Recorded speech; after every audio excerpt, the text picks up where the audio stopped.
Next, I'm pleased to announce Willian Reidy is going to be talking on the economic viability of large floating structures. Bill is ED of the Maritime Alliance, a San Diego-based nonprofit whose mission is to create blue jobs and blue tech. And as I said, he'll be speaking about large floating structures.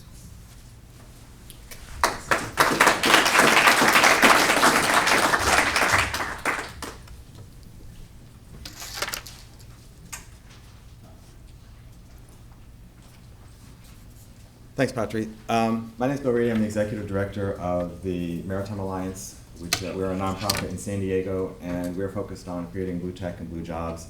We are the cluster organizer for the Maritime Technology industry in San Diego, and we work to promote, as I said, blue tech and blue jobs. And I've heard both the previous speakers talking about new frontiers and entrepreneurialism, and I'm here to tell you that that exists in spades in the maritime technology industry, and that frontier already exists. It's being explored, it's being exploited, it's being developed. And we're really trying to promote those opportunities for increased awareness and education about the maritime technology industry. And so as the promoter of the maritime technology industry in San Diego, we also try and encourage that development of business opportunities and technology by working with other clusters nationally and internationally, because this really is an international, if you think about it, that frontier exists, it's the oceans.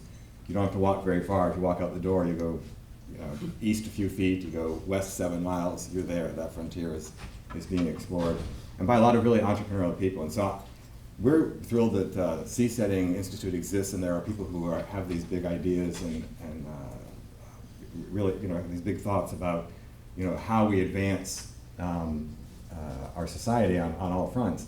And so what our contribution is to talk about the economic viability. And because very large floating structures don't really exist as a significant market, that's not the focus we're going to take. We're going to look at the broad maritime technology industry, which already has a lot of very profitable segments and provides a lot of use and benefit and huge potential to man. And so you think about this frontier, the oceans cover 65% of the Earth. The average depth of the Pacific Ocean is 14,000 feet. It has been said that somewhere like 98 to 99% of habitable Earth is underwater. As you think about it, you can't go very far above the surface of the Earth before it's no longer habitable. But virtually every cubic inch, if you will, of the oceans is habitable. It's inhabited by a lot of things we don't understand or don't know exist, but that's what makes it all so exciting. So today's agenda, very briefly, we're going to give us a little background and some definitions. We'll talk a little bit about the technologies and industry convergence, which is something that's I think is important. It characterizes this industry. It highlights the opportunity that exists. We'll touch a little bit on ocean infrastructure, i.e. the very large floating structures, and then finally wrap up with some key data on the economic opportunities. As you see when we get into talking about what the maritime technology industry comprises, it would be, one, there's no way to really understand the depth and breadth of the nature of the industry when you're talking about the economics, because it hasn't really been looked at in those terms. And also, it's really, that conversation could last days, and so we just want to highlight a couple of things that really emphasize the economic opportunities that exist, as well as the entrepreneurialism. So very briefly, the mission of the Maritime Alliance is promoting blue tech and blue jobs. We're a nonprofit. We're the cluster organizer of the maritime technology industry in San Diego, and we promote that, we foster maritime business and technology innovation, as I said, through collaboration around the US and around the world. So very briefly, what do we mean when we're talking about blue tech and blue jobs? So maritime technology, quite simply, is all the high-tech products and services in the maritime environment. So that includes sectors, for example, desalination, which are almost entirely technology-driven, but it also includes portions of, say, for example, more traditional industries like boat and shipbuilding, that because in those areas we're interested in the technology advancements, such as development of new composites, new carbon fibers for very lightweight vessels, as well as, for example, innovations in painting technologies. Traditionally, boats have used copper and paints to keep organisms from growing on the hulls of the boats, but that also creates environmental problems because the copper leaches off the paint and into harbors and those environments, which create issues. But there's a lot of technology development that is going on that is really helping to make this industry, the entire use of the oceans, much more sustainable. The blue economy is the sum of all economic activity having to do with ocean, seas, harbors, seaports, coastal zones, and intracoastal waters. So basically anything that touches the ocean or is tangential to the ocean. The blue jobs, those are all the employment that's created out of the blue economy. And then blue tech, that's the part that we're really interested in. That's essentially the maritime technology. That's the innovation of technology within the maritime domain. So just a couple of facts to give you an idea of how big and important the blue economy really is. In 1983, when the nations of the world decided that they would expand their allow countries to expand their exclusive economic zone to 200 miles from their coastlines, the U.S. essentially more than doubled its size by adding over 4 million square miles of marine territory, very little of which we know anything about or has been explored in any detail. There was so looking at the coastal economy, a woman by the name of Judy Kildow, who ran the National Ocean Economics Program for a number of years, and back in 1999 really started doing some research to understand the importance of the oceans to our economy and to our economic activity. The coastal states, so all the states that border the Atlantic, the Pacific, the Gulf of Mexico, and the Great Lakes, comprise 77% of the US population and 83% of the GDP. Now, if you want to narrow that down a little bit and look at just the coastal counties, so that's the more concentrated population along, again, as I said, that touches the oceans, the Gulf, and the Great Lakes. They occupy 18% of the US land. These are 2007 figures. 108 million residents, responsible for 48 million jobs. That's 31% of the total. And yet they're responsible for 40% of the US GDP in 2007. And we believe those figures continue to hold and might even be more significant. So obviously the big cities along the coast, particularly in California and New England, kind of get a bad rap for their high cost of living. But if you think about what they're contributing economically, it kind of sheds a whole new light on how important the oceans are and the coastal economy. The ocean economy would be an important subset of the coastal economy, but so far there's no good statistical information. And this is a problem that we deal with constantly because the way that the government gathers information on industries, for example using the NAICS codes, the North American Industrial Classification System, has never taken into consideration the fact that there's a maritime technology industry. Likewise, they've never really considered the fact there was a clean tech. So there are new industries that are springing up that aren't included, as well as older ones that people haven't really looked at as being significant industries. And maritime technology, same issues exist. There's a significant lack of data when it comes to those industries, which is something that we're working on changing. I'll get to that later. So a couple of characteristics of the blue tech, maritime technology industry.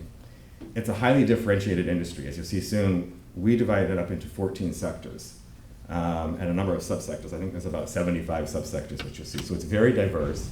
There's a prevalence of multi-use technologies for small, specialized firms. It's essentially largely invisible in its local markets, and there's very limited public awareness of the industry and even less recognition by government and legislators. Again, we're working to change that. As I said before, there's no baseline economic data. It's highly export-oriented, and this is one of the reasons why it tends to be invisible in the local community. If you're if you're engaged in the marine technology industry, and just using an example, there's a company that we share a building with, share space with in San Diego, and Michael Jones, who's our president, was an investor in this company and formerly was the part-time CFO. This company is Seabotics, and they are the world's fastest growing manufacturer of single-person deployable mini ROVs. So you may remember back in the Horizon oil spill, all the great video that we saw of the oil come gushing out of the seabed floor. And that was from ROVs, but those were work-class ROVs, and they were probably half the size of this room, and those things cost $5 or $6 million a piece. And as you can imagine, one person is not going to deploy one of those very quickly. Whereas mini ROVs are about this big, and one person can have it in the water and basically returning real-time information within 15 or 20 minutes. And as you saw, that real-time information provides you really useful things that an individual would find very difficult to see. And for example, what we saw was delivery of HD video in real time during the oil spill. So that's just one of the advantages of ROVs. they sell, I don't know, maybe 2 or 3% locally, they sell maybe 40% across the country, and then another 60% internationally. So people in the local market don't necessarily know they exist unless they happen to work for them or their neighbor does, and because they're not engaged in the local market, and so politicians aren't aware of the importance. These are export-oriented companies. They're creating more jobs and more high-paying jobs because of technology, and they're export-oriented, but as I said, they're not receiving the recognition and credit they deserve. Along those lines, markets clearly exist in every country. There's 151 nations that border the oceans, and growth in almost all of the subsectors outpaces the world economic growth. In fact, most of them, excuse me, have double-digit annual growth year on year, and we'll get to just a couple sectors later on. And one of the important things about the maritime technology industry is the convergent nature of the industry. And I really like this quote that came from Dr. Robert Knox at the Scripps Institution of Oceanography. And this really kind of characterizes the development and how a lot of the sectors of maritime technology have grown and evolved. For the most part, the ocean research community has been less an originator of radically new technology with widespread application, and more an ingenious adapter, improver, and applier of more or less existing technologies drawn from numerous sources. And so I like this quote for a number of reasons, but it captures not only the entrepreneurial nature of the maritime technology industry, but also just the can-do approach of there's a problem that I need to have solved, and I'm going to look around and see whatever I can and make it work for me. And I think that's a kind of key also to the spirit that the seasteading folks share as well. So we talk about convergence, and one of the things that we like to talk about is the potential for maritime technology to meet so many of the basic fundamental needs of humanity. So if you think about, I don't know where that came from. Well, so anyhow, so the slide is supposed to show a picture of the ocean, and then it would have had and so the ocean has the capability of providing for us, exploiting it sustainably with use of technology, with food, with potable water, with energy, biomedicines, of healthcare, as well as technologies that provide us the capability for increasing real estate infrastructure, which is what very large floating structures will provide. And so we don't have the map. And so the point I want to make is that with all of these technologies that exist in the marine technology industry, that as the capability of supporting all of the fundamentals that are required by basic society, and so we think it's which is one of the reasons why we love the idea that people are looking to develop seasteads, because we think that the technology exists, well, we know the technology exists to help support them and for them to become sustainable. And we also know that the technology exists, and that's of course what George will talk about in the next talk, and he's actually spoken at our conferences as well about the technology capability. And one of the things, like I mentioned this at the beginning, so that I was asked to talk about the economic viability of very large floating structures. And we think it's not just, the issue is not just economic viability, but it's an economic imperative. Because if we don't do this, other people are going to. And we don't want to be left behind, whether as Americans or however you care to view yourself. And it's something that all societies should be engaged in and be interested in. So some of the different infrastructure. Oil platforms is probably the thing that we're most familiar with. There are the idea of floating harbors, and I'll focus on that in just a second. Floating airports. Actually, oil platforms, the technology that's used for oil platforms was repurposed from an idea that was developed in the 30s to create floating airports. Prior to World War II, if you wanted to fly across the ocean, you couldn't just fly from New York to London. You had to fly from New York to Halifax or Newfoundland and basically hop your way across before you could get to England, because there was no capability for transoceanic flights.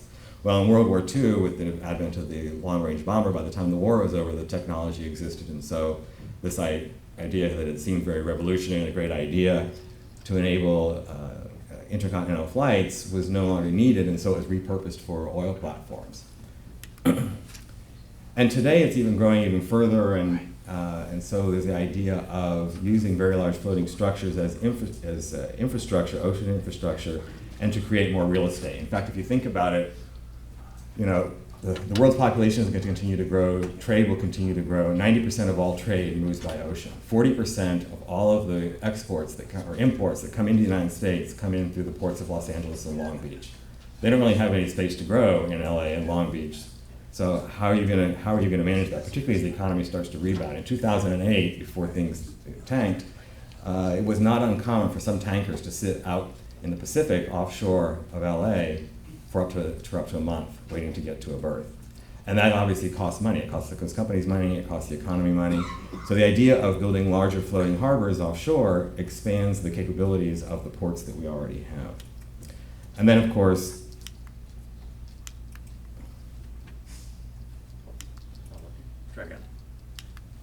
okay. So by adding real estate, you create the possibility for seasteads. So I had mentioned the idea of floating harbors. So this was a study that was, project was put together by Lawrence Livermore National Labs. And the idea was to look at floating harbors as a means to provide increased national security. And it had two objectives. One was to provide 100% screening of all incoming ships and vessels to the US prior to reaching land to prevent weapons of mass destruction from wreaking havoc on our centers of trade. And the second aspect was to increase maritime domain awareness, which is a mandate of the Coast Guard and the Department of Homeland Security, so that we have a better understanding of all of the vessels that are in our waters. And so the idea was that it makes the assumption that the technology exists to create something like this, which, as I said before, George can probably spend all day with you and convince, or won't need to convince us, I think we're already believers, but can demonstrate that the technology does exist. And this, in fact, this technology is patented by a company in San Diego that we know, Float Incorporated, and they worked with Lawrence Livermore National Labs on developing this. And so what they did, and we were in fact under a non-disclosure agreement with them for about a year and a half, as we worked with them to, for the second phase of this project, which was basically to determine if it was economically viable. And so they put this out to essentially the top 20 business schools in the country, I think 12 of which responded, and they selected the top 3 who then gave their presentations. But as you can see from this, there's a lot of capabilities here that make it economically viable. There are, for example, you're able to process things cargo in greater volumes than we can in our biggest container ports right now. They have, I know this is a very busy slide, but they have, for example, double lift port cranes. Now these are in use in some of the megaports in China, and they basically allow you to lift 4 times as much. So you can lift 4 containers at a time instead of just 1 container at a time, which most cranes currently do. It allows for advanced scanning technology so that, as I said before, you could do 100% scanning of all vessels before they arrive in US harbors. And it also provides the opportunity for, as you see over there, renewable energy technologies. And so you could make use of wave and current technologies for energy generation. You could do offshore wind. Basically, I think what they had demonstrated was that it could provide its own enough energy to run all of the systems on this floating harbor. But we also maintain that you could expand that, and it could provide power generation that then could be connected to the grid. And so you're actually providing greater economic value to the land-based economy as well. And I'm not going to go into the rest of that stuff, but you can, there's a lot of interesting information on both Floatinks and Lawrence Livermore National Labs websites about this project and what the results from the so far. So now we want to talk a little bit about the economic viability. So blue jobs. As I mentioned before, there's a lack of quantifiable data when it comes to the ocean economy for a number of reasons. Now we are working in San Diego to do the first survey of maritime technology industry in the United States. It's only focused on San Diego, but we hope to very soon have information that we can start sharing with U.S. Commercial Service and other organizations that provides real sound information on the size and the depth and the breadth of the maritime technology industry and what these numbers mean. But there was a study done back in 2009, Maritime Economic Impact and Cluster Analysis by the World Trade Center, and what they found was there were over 700 companies that self-reported majority of their work is maritime related, responsible for 28,000 jobs, over $7 billion in revenue. And this is just in San Diego, and it's exclusive of military and defense. They highlighted high technology because it's fast growing, it provides 6,000 jobs, $2.4 billion annual revenue, and they also highlighted the fact that of the convergence of the industry. And so you have basically all of the needs that to support that man needs, as I said before, food, energy, water, that can be met by this industries.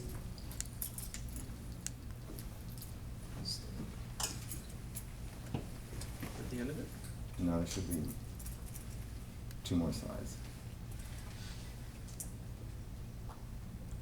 Wait, can you go back one? Yeah. Okay. So as I said before, there are 14 different segments. So this just highlights what the economic opportunities are in just a couple different actually subsegments. So in aquaculture, and this is something that would be very important and where seasteads could play a role, 50% of the global seafood supply today is through aquaculture, and that's expected to be 2/3 or 67% by 2030. The U.S. imported $14.6 billion of fish and shellfish in 2010. It's the second largest single component in our trade account imbalance after petroleum. The U.S. is a world leader in technology development, but we have no meaningful domestic offshore industry.